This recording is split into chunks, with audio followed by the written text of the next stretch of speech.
Ассаламу алейкум, дорогие жители и гости нашего Ногайского района.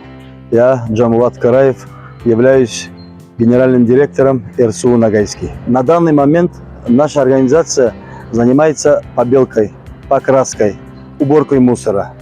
И, кстати, хотелось бы сказать, вот недавно нами был организован масштабный субботник, где принимали участие Батырмузинская средняя школа, Черлено-Бурунская средняя школа, Боранчинская, Карагасская.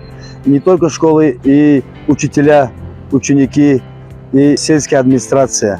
Хотелось бы им всем выразить огромную благодарность, что поддержали, вы вышли всем селом помочь решить эту большую глобальную проблему вот с нашим мусором, с которым мы каждый день сталкиваемся.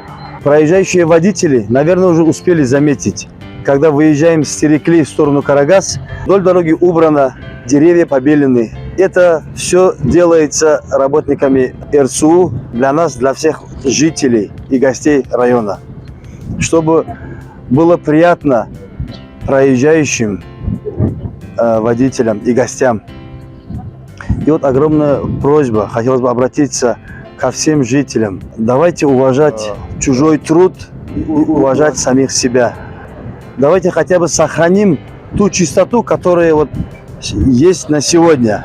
И хотелось бы, конечно, чтобы эти субботники были какой-то традицией нашей жизни, чтобы мы могли проводить их и летом, весной и осенью, хотя бы в году 3 раза. Давайте сохраним нашу степь в чистоте и красоте. Пользуясь случаем, хочу обратиться к водителям, чтобы соблюдали правила дорожного движения. Обязательно уступайте пешеходам и соблюдайте скоростной режим. И помните, что вы отвечаете не только за свою безопасность, и за безопасность других людей. Всем спасибо, всем мира и добра.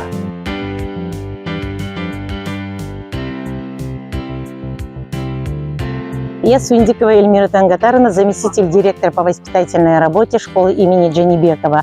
А рядом со мной председатель ученического комитета Саитова Айзана. По инициативе наших старшеклассников мы сегодня вышли на акцию «Наше чистое село» и убрали территорию нашего села, побелили деревья, убрали мусор. Мы хотим жить в чистом селе. Мы хотим, чтобы вокруг было чисто, хорошо, приятно. Мы призываем всех жителей нашего села, чтобы соблюдали чистоту. Это наша родная земля. Мы должны заботиться об экологическом состоянии нашего района.